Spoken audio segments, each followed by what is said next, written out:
বৈশিষ্ট্যগুলি ঠিক রেখে নারীদেরকে পোশাক পরিধান করতে হবে। কিন্তু আজকে বর্তমান সমাজে নারীদেরকে যেসব পোশাক পরিধান করতে দেখা যায়, এমনিতেই তো মানুষ নারীরা যে পোশাকগুলি পরে উলঙ্গ পোশাক পরে, আবার কিছু বোরখা পরে যেগুলি বোরখার নামে শয়তানি বোরখা, আবার আটোসাটো বোরখা। আবার দেখবেন যে এমন বোরখা যে কোমরে ফিতা লাগানো আছে, যেটা টাইট করে বেঁধে আপনার স্ত্রী অথবা আপনার মেয়েটা দেখাচ্ছে যে তার কোমরের পরিধি কত বড়। এটা হলো ল্যাংটা পোশাক। বোরখা পরবে ঢিলা ঢালা পোশাক, বোরখা হবে ঢিলা ঢালা শালীন এক কালারের। আবার দেখবেন এমন বোরখা হয়েছে যে একটা ধাপ দিলে আর এক কালার, আর একটা ধাপ দিলে আর এক কালার বের হয়। আবার দেখবেন যে এমন বোরখা যে তার নিচে কি রঙের পায়জামা পরে আছে এটাও বোঝা যায়। এই যে শয়তানি পোশাকগুলি, তো এই বোরখার তো কোনো মূল্য নেই, বরং এটা হলো প্রদর্শনী দেওয়া। অথচ আল্লাহ সুবহানাহু ওয়া তাআলা বলছেন তোমরা প্রদর্শনী দিয়ে চলো না, তোমরা ঢিলা ঢালা শালীন পোশাক পরে চলো, জাহিলি যুগের অসভ্য নারীদের মতো চলাচল করো না। আল্লাহ সুবহানাহু ওয়া তাআলা তার নবীকে বলছেন আপনি আপনার স্ত্রীদেরকে, আপনার কন্যাদেরকে, মুমিন নারী পুরুষদেরকে বলুন তারা যেন চলার সময় শালীন জালাবি পোশাক পরিধান করে চলে। যেই পোশাক পরলে পরপুরুষের সামনে তার দেহ, তার শারীরিক অঙ্গ প্রকট হয়ে উঠবে না, এমন পোশাক পরাতে হবে।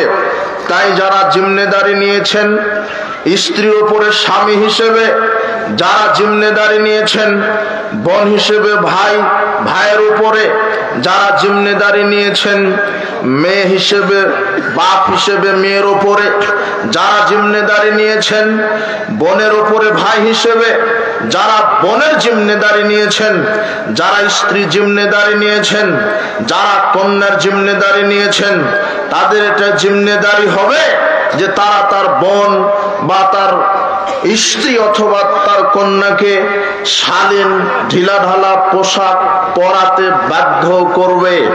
যদি আপনার স্ত্রী, আপনার কন্যা যদি পর্দা না করে চলে, আপনার স্ত্রী, আপনার মেয়েটা যদি উলঙ্গ পোশাক পরে চলে, তাহলে ইসলাম আপনাকে যেই পদবিটা দিয়েছে সেটা হলো আপনি দায়ুস। আব্দুল্লাহ ইবনে ওমর রাদিয়াল্লাহু আনহু বলছেন রাসূল সাল্লাল্লাহু আলাইহি ওয়াসাল্লাম বলেছেন সালাসাতুন লা ইয়াদখুলুনাল জান্নাতা, তিন শ্রেণীর মানুষ জান্নাতে যেতে পারবে না। তার এক মুদমিনুল খামর, যারা মাদক সেবন করে, যারা প্রতিনিয়ত মাদক সেবন করে, যারা প্রতিদিন সব সময় বিড়ি সিগারেট জর্দাগুল ইয়াবা ফেন্সিডিল গাঁজা হেরোইন প্যাথিডিন হেরোইন আপনার হুইস্কি শ্যাম্পেন, এই যে যতগুলি রাসায়নিক বলেন আর প্রাকৃতিক মদ বলেন, যারা নিয়মিত সেবন করে এরা জান্নাতে যাবে না। দুই নম্বর আল আকুলি ওয়ালিদাইহে, যেসব সন্তানেরা পিতামাতার অবাধ্যতা দেখায়, পিতামাতার নাফরমানি করে, এরা জান্নাতে যাবে না।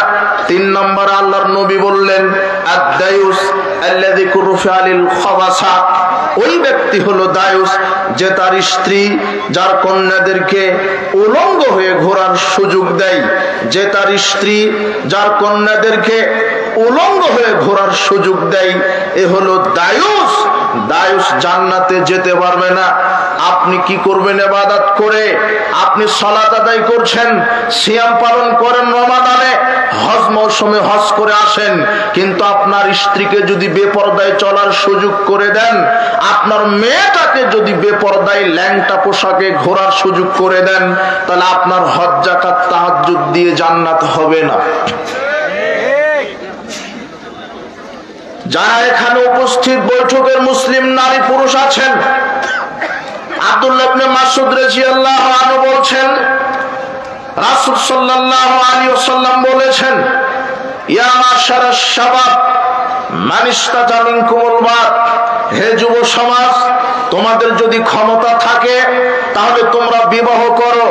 এই ক্ষমতা মানে দৈহিক ক্ষমতা, শারীরিক ক্ষমতা, অর্থনৈতিক ক্ষমতা, স্ত্রীকে চালানোর সব ক্ষমতা যদি থাকে তাহলে বিবাহ করতে বলছেন। শোনেন, বর্তমান পরিস্থিতিতে টাকা ইনকাম করার নাম ক্ষমতা নয়। যারা বর্তমানে ভিক্ষা করে খায় তারাও মাসে 30-40 হাজার টাকা ইনকাম করে। আপনি মনে করছেন আমি 1 লক্ষ 1.5 লক্ষ টাকা 80,000 টাকা বেতন পাই, এটা ক্ষমতা নয়, বরং আপনার বেতনের পরিধি যত, আপনার স্ত্রী আপনার মেয়ের ল্যাংটাপনার পরিধিও তত। আপনি মনে করেন না যে আপনি কোটি টাকা দান করে জান্নাতে যেতে পারবেন, আপনি হজ করে তাহাজ্জুদ আদায় করে জান্নাতে যেতে পারবেন যদি স্ত্রী ল্যাংটা হয়ে ঘুরে। আমার কথা, আপনি যদি পুরুষ হন তাহলে আপনার বর্তমানে আপনার স্ত্রী কি করে বাজারে গিয়ে বেগুন পটল মাছ কিনতে পারে? আপনার স্ত্রী কেন বাজারে ঈদের মার্কেট করতে পারে? টাকা দিলেন আপনি বেতন উঠিয়ে, আর বাজারে যাবে আপনার স্ত্রী, মোহর দেন আপনি ঘুতা মারবে জনগণ। এটা কেমন হয়? যুবক, তোমারও তো একটা পুরুষত্ব থাকা দরকার। তুমি ল্যাংটা করে স্ত্রীকে সাজিয়ে, ল্যাংটা করে সাজিয়ে মোটরসাইকেলে বসিয়ে মোটরসাইকেলের পিকআপ টানছর বলছো যে আমার স্ত্রী ডানা কাটা পরি সুন্দরী। আর ওটা তোমার স্ত্রী, তোমার গায়রত থাকা দরকার ছিল, তোমার একটা পার্সোনালিটি থাকা দরকার ছিল, তোমার একটা গায়রত থাকা দরকার ছিল। তুমি যুবক, তুমি তোমার স্ত্রীকে ল্যাংটা করে ঘুরিয়ে, ল্যাংটা করে সাজিয়ে মোটরসাইকেলের পিছনে ঘুরিয়ে তুমি জনগণকে কি বোঝাতে চাচ্ছ? মনে রেখো, তোমার স্ত্রী শুধু তোমার সম্পদ, কিন্তু কিছু কাপুরুষ বের হয়েছে, তারা মনে করছে আমার স্ত্রী জনগণের সম্পদ। ওটা তোমার সম্পদ, তুমি মোহর দিয়েছ, ওটা তোমার সম্পদ, জনগণকে ভোগ করতে দিচ্ছ কেন? তোমার স্ত্রীকে কত মানুষ চোখ দিয়ে ধর্ষণ করে, অন্তর দিয়ে ধর্ষণ করে। আমি তোমাকে আর একটা কথা বলি, আপনাকে একটা কথা বলি, আপনার স্ত্রী বাজারে যাবে না, আপনার মেয়েটা বাজারে যাবে না। আমার নবী বলছেন যদি ক্ষমতা থাকে তাহলে বিবাহ করো। ক্ষমতা মানে আমার স্ত্রী আমাকে না বলে বাড়ি থেকে বের হবে না। কিসের বলা? আপনার স্ত্রী আপনাকে না বলেই ঈদের মার্কেট করতে যায়, বাজারে যায়। আশ্চর্য কথা, আপনাকে একটা কথা বলে গেলাম, মনে করেন আপনি 3 দিনের সফরে বের হয়েছেন বাড়ি থেকে, আপনার বাড়িতে বেগুন নাই, পটল নাই, মাছ নাই। আপনার স্ত্রী আপনাকে ফোন দিয়ে বলছে যে বাজার লাগবে, আমি কি বাজারে যাব? তখন আপনি যদি পুরুষ হন তাহলে মোবাইলে এইভাবে বলবেন, শোনো, আমি 2 দিন পরে আমি এখন আছি চট্টগ্রামে, 2 দিন পরে আমি ঢাকাতে আসছি। এই 2 দিন পটল লাগুক, বেগুন লাগুক, মাছ লাগুক, এই 2 দিন ভাত রান্না করে লবণ দিয়ে পান্তা করে ভাত খাও। আমি যাওয়ার পরে মাছ কিনলে তরকারি রান্না করে ভাত খেও। এইটা হলো পুরুষ। হ্যাঁ, আপনার স্ত্রী মাছ বাজারে মাছ কিনবে আর জনগণ ভোতা মারবে। টাকা দিলেন আপনি, শাড়িটা পছন্দ করে দেয় দোকানদার, বলছে ভাবি এটাই আপনাকে মানাবে ভালো।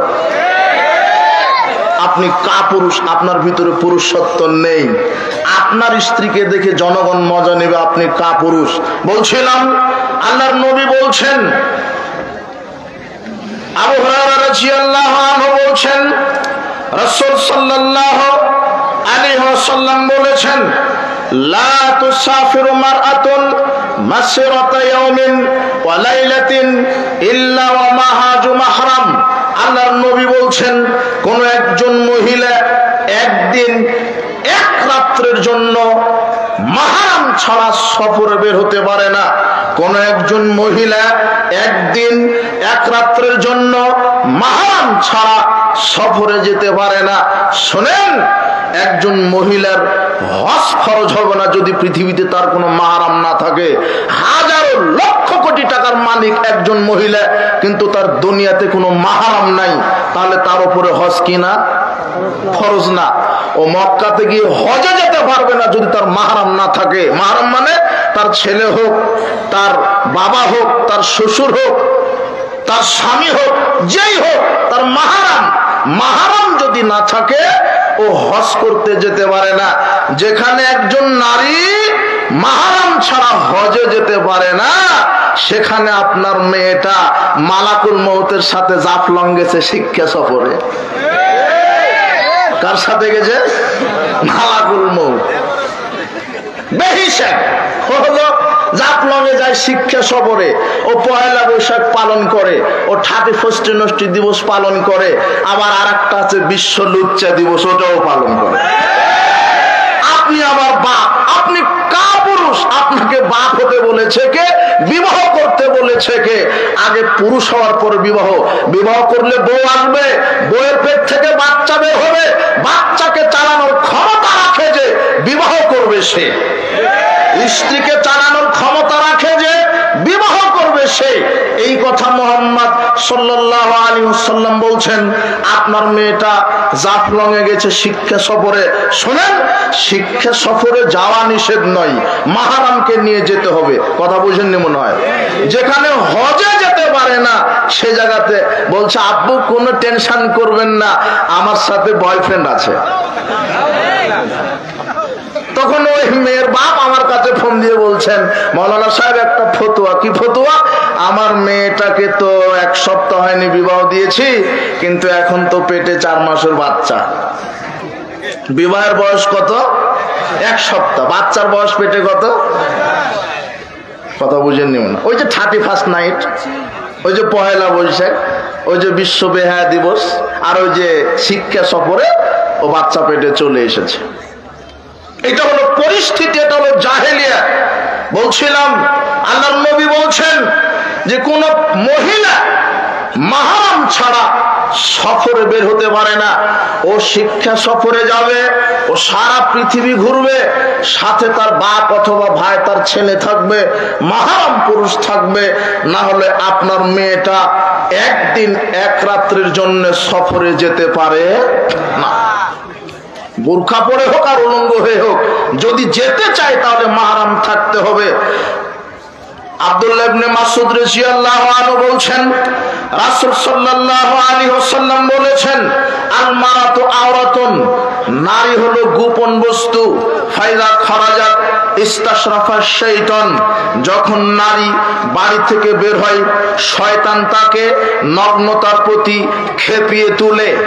জাবের রাদিয়াল্লাহু আনহু বলছেন, রাসূল সাল্লাল্লাহু আলাইহি ওয়াসাল্লাম বলেছেন, ইন্নাল মারআতা তুকবিলু ফি সূরাতিশ শাইতান ওয়া তুকবিলু ফি সূরাতিশ শাইতান, ইন্নাল মারআতা তুকবিলু ফি সূরাতিশ শাইতান ওয়া তুকবিলু ফি সূরাতিশ শাইতান।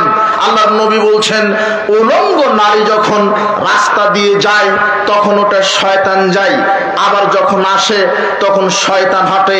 আল্লাহর নবী উলঙ্গ নগ্ন বেহায়া মহিলাদেরকে শয়তানের সাথে তুলনা করলেন। আপনাকে আরেকটা কথা বলে রাখি, আল্লাহর নবী অত্র হাদিসে উলঙ্গ বেহায়া বেশরমা নির্লজ্জ নারীকে শয়তানের সাথে তুলনা করলেন। আবু হুরায়রা রাদিয়াল্লাহু আনহু বলেছেন, রাসূল সাল্লাল্লাহু আলাইহি ওয়াসাল্লাম বলেছেন, সিনফান মিন আহলিন নার, 2 শ্রেণীর মানুষ জাহান্নামে যাবে। লাম আরাহুমা, যাদের আমি দেখিনি। কওমুন মাহুম সিয়াতুন কাদনাবিল বাকারে, আল্লাহর নবী বলছেন 1 শ্রেণীর মানুষের হাতে থাকবে লাঠি, যা নিয়ে তারা মানুষকে পিটাবে।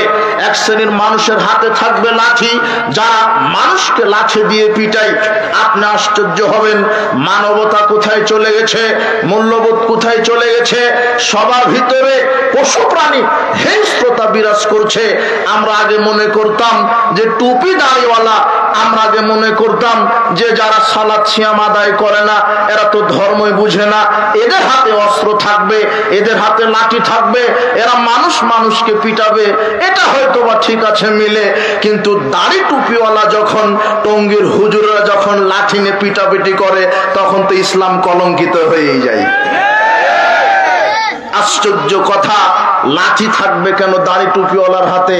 যে মারছে সেও তাহাজ্জুদ পড়ে, আর যাকে মারছে সেও তাহাজ্জুদ পড়ে। আল্লাহর নবী বলছেন, কিয়ামতের একটা আলামত, এক মুসলিম আরেক মুসলিমকে মেরে দিবে। যে মেরেছে সে জাহান্নামে যাবে, যে মারা গেছে সে জাহান্নামে যাবে। আর আর যে মেরেছে সে জাহান্নামে যাবে, নিহত ব্যক্তি জাহান্নামে যাবে, হত্যাকারী ব্যক্তি জাহান্নামে যাবে। আল্লাহর নবীকে জিজ্ঞাসা করা হলো, আল্লাহর নবী, যে ব্যক্তিটা নিহত হলো ও কিভাবে জাহান্নামে যাবে?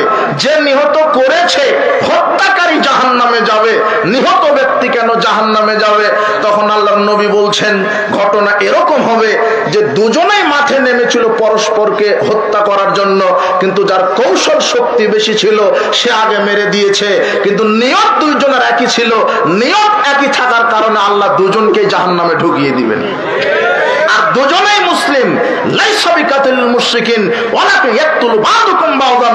আল্লাহর নবী বলছেন, শোনো সাহাবীগণ, একজন বিধর্মী আরেকজন বিধর্মীকে হত্যা করবে এরকম না, একজন মুসলিম আরেকজন মুসলিমকে হত্যা করবে। এটা হলো কিয়ামতের আলামত। যখন একজন মুসলিম আরেকজন মুসলিমকে হত্যা করবে, হত্যাকারী ব্যক্তি জাহান্নামে যাবে, নিহত ব্যক্তিও জাহান্নামে যাবে। আশ্চর্য কথা, পরিবেশ কত ঘোলাটা হয়েছে। কোরআন এবং সহিহ হাদিসের দাওয়াত যখন সারা বিশ্বময় ছড়ে যাচ্ছে, তখন এক শ্রেণীর ধর্মের নামে যারা দালালি করছে, পৃথিবীতে কিছু শয়তানের, ইবলিস শয়তানের এজেন্ট আছে, চালা আছে, যারা কোরআন এবং সহিহ সুন্নাহকে নিস্তব্ধ করার জন্য দিন রাত কটূক্তি করে যাচ্ছে, বিরোধিতা করে যাচ্ছে। আপনাকে আরেকটা কথা, একটা মেসেজ দিয়ে রাখি, আপনি মনে করছেন যে যারা জনগণের টাকা চুরি করছে, আরে এরা তো জনগণের টাকা চোর, বৈষয়িক ক্ষেত্রে এরা চোর ঠিক আছে, কিন্তু আপনাকে বলে দিই, যারা জনগণের টাকা চুরি করছে, যারা রাষ্ট্রের টাকা চুরি করছে, যারা মানুষের অর্থ সম্পদ অন্যায়ভাবে আত্মসাৎ করছে, এরা তো চোর, এরা বড় চোর, এরা বড় দুর্নীতিবাজ। কিন্তু ইতিহাসের মাটিতে, ইতিহাসের পাতায় সবচাইতে বড় সন্ত্রাসী, সবচাইতে বড় চোর, সবচাইতে বড় ধান্দাবাজ যারা খানকা, মাজার, ওরস, ভণ্ড ওরস খানকার মাধ্যমে এই পৃথিবীর হাজারো লক্ষ কোটি মানুষের ঈমানকে যারা চুরি করছে, এরাই হলো ইতিহাসের পাতাতে সবচাইতে বড় ঈমান চোর। আরেকটা কথা বলি, আপনি বলছেন এই ব্যক্তিটা হলো সন্ত্রাস, টেন্ডারবাজি করছে, কিন্তু এই ব্যক্তি সন্ত্রাস ঠিক আছে, মানুষকে মেরে দেয়, এটা দুনিয়াবি কারণে মারছে, এটা দুনিয়াবি কারণে, দুনিয়াবি স্বার্থ হাসিলে আপনার গাড়িটা সে ডাকাতি করে নিবে, আপনার টাকাটা ডাকাতি করে নিবে, তাই আপনাকে মেরে দিল, দুনিয়াবি স্বার্থে মেরে দিল, তাই ডাকাত অথবা সন্ত্রাস। কিন্তু পৃথিবীর ইতিহাসে সবচাইতে বড় সন্ত্রাস কে? যারা ধর্মের লেবাস পরে, যারা আল্লাহর নবীর সুন্নাহ, আল্লাহর নবীর দাড়ি রেখে, টুপি আলখাল্লা জুব্বা পরেই থানায় গিয়ে আমাদের সালাফি মানহাজের আহলে হাদিসদের প্রোগ্রাম বন্ধ করে দেয়, যারা হাতে লাঠি নিয়ে মসজিদ ভেঙে দেয়, মাদ্রাসা পুড়িয়ে দেয়, ইতিহাসে ইন্টারন্যাশনাল দাঙ্গাবাজ, দুর্নীতিবাজ, সন্ত্রাস হলো এই ধর্মের দালালেরা। এরা হলো সবচাইতে বড় সন্ত্রাস। এরা লাঠি নিয়ে আহলাদিসের মসজিদ ভেঙে দেয়, এরা মাদ্রাসা পুড়িয়ে দেয়। আমি ওই দিকে কথা বাড়াচ্ছি না, এখানে আপনাকে মেসেজ দিলাম, ওই হাদিসের ইবারত করতে গিয়ে আল্লাহর নবী বলছেন যে দুই শ্রেণীর মানুষ জাহান্নামে যাবে, যাদের হাতে কি থাকবে? লাঠি, যা দ্বারা মানুষকে পিটাবে। আপনি মনে করেছিলেন যে যারা ধর্ম মানে না তারা লাঠি দিয়ে পিটাই, তো আজকে দেখছি যে যারা ধর্ম মানছে এরাই তো লাঠি দিয়ে মানুষকে পিটাচ্ছে। এরাই, পরিবেশ কত ঘোলাটা। এরপর আল্লাহর নবী বলছেন, নিসাউন, দ্বিতীয় শ্রেণী মহিলা, কাসিয়াতুন আরিয়াতুন মুমিলাতুন মায়লাতুন, এমন কিছু মহিলা যারা উলঙ্গ পোশাক পরে থাকবে, পুরুষদেরকে আকৃষ্ট করবে, নিজেরাও পুরুষদের প্রতি আকৃষ্ট হবে। রুসহুন্না কাসনিমাতিল বুখতিল মায়লা, এদের চুলগুলি ওটের চোটের মতো ফেটকিয়ে থাকবে, বক্ষটা স্ফীত থাকবে, এরা ল্যাংটা উলঙ্গ আটোসাটো পোশাক পরে প্রদর্শনী দিয়ে চলবে। লা ইয়াদখুলুল জান্নাহ, এই উলঙ্গ নারী জান্নাতে যাবে না। ওয়ালা ইয়াজিদনা রিহাহা, জান্নাতে যাবে না, জান্নাতের সুগন্ধি পাবে না। ওয়া ইন্না রিহাহা লাইজাদু মিন মাশরাতি কাযা ওয়া কাযা, অথচ জান্নাতের সুগন্ধি পাওয়া যায় 40 বছর পথের দূরত্ব থেকে। এত বছর দূরত্ব থেকে জান্নাতের সুগন্ধি পেলেও কিছু উলঙ্গ নারী আছে, তারা জান্নাতে তো বহু দূরের কথা, জান্নাতের কি পাবে না? সুগন্ধি পাবে না। এরা কত খারাপ। এই হাদিস ইবারত করতে গিয়ে আরো দুটা হাদিসের কথা এখানে স্মরণ হলো। আলহামদুলিল্লাহ, স্মরণটা কি হলো? পৃথিবীতে আশ্চর্য জীবিত দুই ধরনের মানুষ আছে, পৃথিবীতে আশ্চর্য জীবিত দুই শ্রেণীর মানুষ আছে যাদের জন্য দোয়া করা হারাম। যাদের জন্য দোয়া করা কি হারাম? একজন মুশরিক, মুনাফিক, এদের জন্য দোয়া করবেন, চলবে। কিন্তু দুই শ্রেণীর মানুষ, এরা এত খারাপ, এদের জন্য দোয়া করাই হারাম। তার এক, যারা হারাম খায়। কি খায়? হারাম। যারা বিড়ি, সিগারেট, জর্দা, গুলিয়া বা ফেন্সিডিল, গাঁজা, হেরোইন, এই যে যারা মদ খায়, এরপরে যারা সুদের সাথে জড়িত, এরপরে যারা ঘুষ খায়, এরপরে যারা দুর্নীতি করে, যারা জনগণের টাকা চুরি করে, দশের সম্পদ চুরি করে, এরা হলো হারামখোর। এরা কি খোর? যারা সুদের সাথে জড়িত, যারা ঘুষের সাথে জড়িত, যারা দুর্নীতির সাথে জড়িত, যারা মাদকের সাথে জড়িত, যারা সিনেমার ব্যবসা করে, যারা নাটকের ব্যবসা করে, এরা হলো হারামখোর। এদের জন্য দোয়া করা হারাম। দলিল কি? সহিহ মুসলিমের 423 নম্বর হাদিস। আব্দুল্লাহ ইবনে ওমর রাদিয়াল্লাহু আনহু বলছেন, আমি ইবনে আমেরের বাড়িতে গেলাম। ইবনে আমেরের বাড়িতে যখন আমি গেলাম তাকে দেখার জন্য, আমি যখন ইবনে আমেরের বাড়িতে ঢুকলাম তখন ইবনে আমের আমাকে দেখেই বললেন, আলা তাদুল্লাহ আলী, হে আব্দুল্লাহ ইবনে ওমর, আপনি আমার জন্য আল্লাহর কাছে একটু দোয়া করেন। তখন আব্দুল্লাহ ইবনে ওমর বলছেন, কুনতা আলাল বসরা, আরে আপনার জন্য কিভাবে দোয়া করি? আপনি তো বসরার মন্ত্রী ছিলেন, এমপি ছিলেন, গভর্নর ছিলেন, আর এমপি থাকা অবস্থায় জনগণের টাকা জম্মের চুরি করেছেন।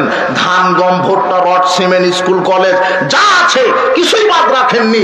আপনি চুরি করেছেন, দুর্নীতি করেছেন, কাজেই দুর্নীতিবাজের জন্য দোয়া চলবে না। এই তো হাদিস তো পেলেন, তাই না? তাহলে যে দুর্নীতি করে হলো হারামখোর, না হালাল খায়? সুদ খাওয়া কি হালাল? ঘুষ খাওয়া? আপনাকে তো শয়তান বুঝতে দিচ্ছে না সুদ কি জিনিস। সুদের নাম শয়তান চেঞ্জ করে দিয়েছে, বলছে এটা ইন্টারেস্ট। সুদ বলা যাবে না। ওই যে বলছে ওটা, আর একটা যারা দাড়ি টুপিওয়ালা এরা বলছে যে এটা ইন্টারেস্ট না, সুদ না, ওটা হলো মুনাফা। ওইটা কি? মুনাফা।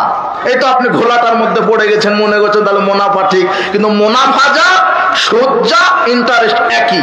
নারী, মেয়ে, মহিলা, কথা বুঝেননি মনে হয়?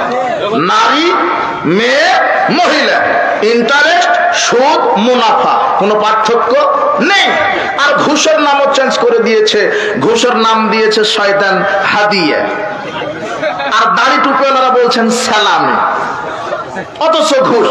আর মাদ্রাসার প্রিন্সিপাল, এত বদর বর, ও 2 বার হজ করা আছে, ওর দাড়ি তো আছে, দাড়িতে মেহেদি দেওয়া, মাথায় তো টুপি, আলখাল্লা, জুব্বা, দুবাই থেকে জুব্বার কাপড় সব ঠিক আছে। এই মাদ্রাসার প্রিন্সিপাল যখন শিক্ষক নিয়োগ দিতে বসেছে তখন বলছে যে 5 লক্ষ টাকা মিষ্টি খাওয়ার জন্য দিতে হবে। আর মিষ্টি খাওয়ার জন্য কয় লাখ লাগে? আবার দিতে দেরি হলে বলছে যে তাড়াতাড়ি দেন, জামাতের সময় হয়ে যাচ্ছে। এগুলো মাদ্রাসার প্রিন্সিপাল। আর তো বাদ দিলাম, যদি প্রিন্সিপালের এই অবস্থা হয় তাহলে মেম্বার, চেয়ারম্যান, এমপির কি হবে? যে জনগণের টাকা চুরি করছে। 1 টাকা চুরি করলে পরিণাম কি, এটা যদি জানতো এদেশের নেতা নেত্রী পটল ব্যবসা করতো, তাও জনগণের টাকা চুরি করতে রাজি হতো না। জানে না বিধায় জনগণের টাকা এরা চুরি করছে। আগে শুনতাম লক্ষ লক্ষ টাকা চুরি করে, এখন 1000 কোটি টাকার নিচে খবরই নাই চুরি করা। আর সব চুরি করার ধান্দাতে নেমেছে। যে দেশে একটা মেম্বার হতে 50 লক্ষ টাকা খরচ হয়, যে দেশে একটা চেয়ারম্যান হতে 3 কোটি 2 কোটি টাকা খরচ হয়, আর একটা এমপির নমিনেশন নিতে 100 কোটি টাকা লাগে, তো এরা এই 100 কোটি টাকা খরচ করে আগে কালভার্ট ব্রিজ করে দিবে না জনগণের টাকা আগে চুরি করবে এরা? কথা বুঝেন নিব না? ও নমিনেশন টাকা দিয়ে কিনে চুরি করার ধান্দাতে। কথা বুঝেছেন? এই জন্য ইসলামিক নেতা নির্বাচন হবে, ইসলামিক খেলাফা সিলেকশনের মাধ্যমে, ইলেকশনের মাধ্যমে নয়। ইলেকশনের মাধ্যমে যদি নেতা নির্বাচন করেন তাহলে চোর, দুর্নীতিবাজ, বদ, এই শ্রেণীর লোকেরাই বেশিরভাগ নেতা হবে। আর সিলেকশনের মাধ্যমে যদি নেতা নির্বাচন করেন তাহলে সৎ, যোগ্য, আল্লাহ ভীরু মানুষই নেতা হবে। তাই আমরা দেখতে চাই আগামীতে আল্লাহ সিলেকশনের মাধ্যমে এই বাংলার জমিনে এমন একটা সত্য নেতাকে তুমি প্রেরণ করো, যিনি কোরআন এবং সহিহ হাদিসের মাধ্যমে বাংলাদেশ থেকে সুদ, ঘুষ, দুর্নীতি, জেনা, ব্যভিচার 1 লাঠিতে কবর দিতে পারবে। এমন একটা নেতা চাই আমরা। কোন দলের সরকার চাই না, দলের নেতা চাই না, বাংলার 20 কোটি মানুষ চাই জনগণের সরকার। আমরা কোনো দলের চামচাগিরি করতে চাই না। এক দল ক্ষমতায় যাবে আর এক দল পরাধীন হবে। আশ্চর্য কথা, কিসের দলীয় রাজনীতি? প্রত্যেকে এই দেশে রাজনীতি করবে, রাজনীতি করতে হবে, রাজনীতি ফরজ, তবে সেটা অবশ্যই হতে হবে রাসূল সাল্লাল্লাহু আলাইহি ওয়াসাল্লামের তরিকায়। রাসূল সাল্লাল্লাহু আলাইহি ওয়াসাল্লামের তরিকায় রাজনীতি করা ফরজ। বাংলাদেশে যে পচা রাজনীতি চালু আছে এটা মোটেও ফরজ নয়। কাজেই সাবধান। আপনাকে এখানে আর একটা কথা বলে রাখি, উপস্থিত বৈঠকের মুসলিম দিনী ভাই বোন, পরিবেশ নিয়ন্ত্রণে রাখেন। আল্লাহ সুবহানাহু ওয়া তাআলা, আমি এখানে যে মেসেজটি দিতে চাচ্ছিলাম, দুই শ্রেণীর মানুষের জন্য দোয়া করা হারাম, যেটা হাদিস অনুযায়ী বোঝা যায়। দুই শ্রেণীর মানুষের জন্য দোয়া করা হারাম, যেটা হাদিস অনুযায়ী বোঝা যায়। তার এক হচ্ছে হারামখোর, আর দুই নম্বর হচ্ছে এই যে উলঙ্গ নারী। যে উপস্থিত বৈঠকের মুসলিম দিনী ভাই বোন, আপনার মনোযোগ আমি কামনা করছি। আমার আলোচনার গুরুত্বপূর্ণ পয়েন্টটি এখানে যে দুই শ্রেণীর মানুষের জন্য দোয়া করা হারাম, যেটা ইসলামী শরিয়া হাদিস দ্বারা বোঝা যায়। তার একটা হলো হারামখোর, আর আরেকটা হলো বেপরদা উলঙ্গ নারী।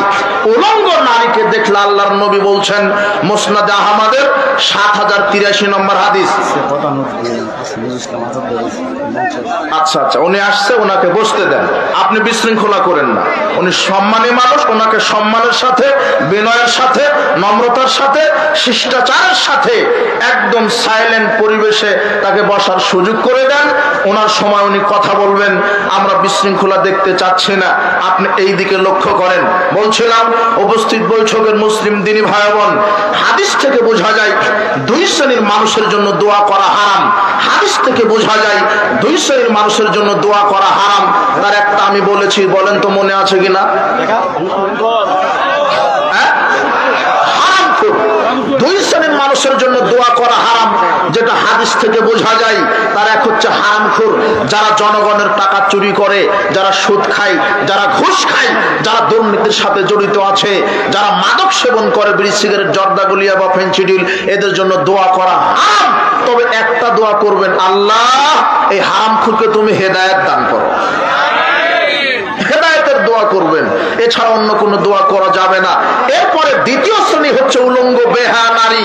আল্লাহর নবী বলছেন, মুসনাদে আহমদের ৭০৮৩ নম্বর হাদিস, আল্লাহর নবী বলছেন, ইল আনুহুন্না, এই উলঙ্গ নারীকে দেখার সাথে সাথে তোমরা অভিশাপ দাও।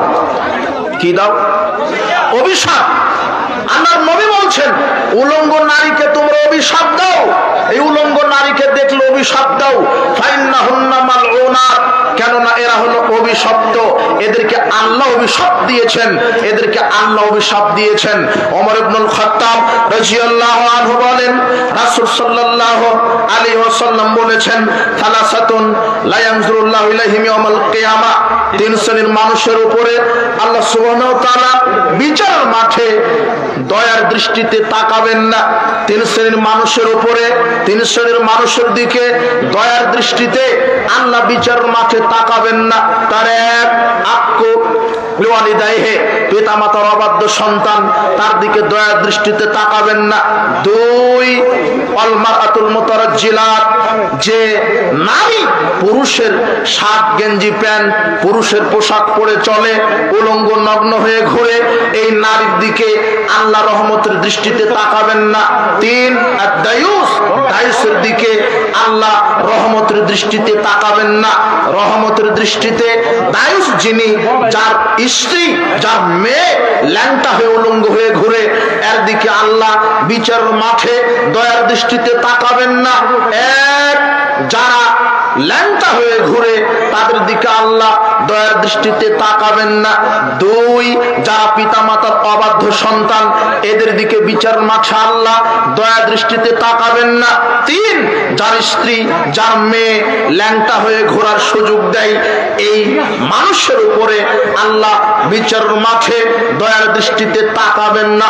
আব্দুল্লাহ ইবনে ওমর রাদিয়াল্লাহু আনহু বলছেন, রাসূল সাল্লাল্লাহু আলাইহি ওয়াসাল্লাম বলেছেন, লানাল্লাহ আল ওয়াসিলাতুল মুস্তাওসিলা, আল্লাহ ওই নারীর উপরে অভিশাপ দিয়েছেন যেই নারী মাথায় নকল চুল ব্যবহার করে, পরচুলা ব্যবহার করে, যেই নারী মাথার চুল বেশি করার জন্য নকল চুল ব্যবহার করে, এই নারীর উপরে আল্লাহ অভিশাপ দিয়েছেন। ওয়াল ওয়াসিমাতুল মুস্তাওসিমাত ওয়াল মুতানাম্মিসাতি ওয়াল মুতাফাল্লিজাতি লিল হুসনি। এরপর আল্লাহর নবী বলছেন যেই নারী শরীরে উল্কি ব্যবহার করে, শরীরে ট্যাটু লাগায়, যেই নারী শরীরে উল্কি ব্যবহার করে, ট্যাটু লাগায়, অন্যের কাছ থেকে লাগিয়ে নেয়, যেই নারী ভ্রু চিকন করে, দাঁত শানিত করে, সৃষ্টির পরিবর্তন করে, এই নারীর উপরে আল্লাহর অভিশাপ। আর আল্লাহর নবী বলছেন যেহেতু আল্লাহ অভিশাপ দিয়েছেন, কাজে এই ল্যাংটা বেহা উলঙ্গ নারীদেরকেও তোমরাও কি দাও? অভিশাপ। আশ্চর্য দুইটা পাপ, যেই দুইটা পাপ করলে তাদের জন্য শরীয়ত দোয়া করতে হারাম করে দিয়েছেন, তার একটা বলেন তো কি? হারামখোর। আর দুই হলো উলঙ্গ বেহায়া নারী, যেই নারী ল্যাংটা হয়ে ঘুরে, আটো সাটো প্যান্ট গেঞ্জি, পুরুষের প্যান্ট গেঞ্জি পরে ঘুরে, যেই নারী মাথার চুল ছোট করে, ভ্রু চিকন করে, দাঁত শানিত করে, যেই নারীটা শরীরে ট্যাটুর উল্কি ব্যবহার করে, এই নারীকে আল্লাহ অভিশাপ দিয়েছেন। আর আল্লাহর নবী বলছেন ইল আনুহুন্না, তোমরা অভিশাপ দাও, ফাইন্নাহুন্না মালউনা, কেননা এরা হলো অভিশপ্ত, কাজেই তোমরা অভিশাপ দাও। বলছিলাম উপস্থিত বৈঠকের যেসব মা বোনেরা এসেছেন, অত্র হাদিসগুলো আপনি মূল্যায়ন করেন, ল্যাংটা হয়ে ঘুরেন না। আল হায়া মিনাল ঈমান ওয়াল ঈমান ফিল জান্নাহ। আল্লাহর নবী বলছেন লজ্জা হলো ঈমান, ঈমান হলো জান্নাত। আপনার যদি লজ্জা থাকতো তাহলে হাটে বাজারে এইভাবে ল্যাংটা হয়ে ঘুরতেন না। আপনার যদি লজ্জা থাকতো পরপুরুষের সাথে এইভাবে কথা বলতেন না। আপনার যদি লজ্জা থাকতো তাহলে ল্যাংটা পোশাক পরে এইভাবে পরপুরুষের সাথে ঘুরতেন না। আপনার যদি লজ্জা থাকতো এইভাবে বেহায়াপনা করতেন না। লজ্জা নেই তাই ঘুরেন। লজ্জা নেই যার, ঈমান নেই তার, আর ঈমান যার নেই, জান্নাতও তার নেই। বলছিলাম উপস্থিত বৈঠকের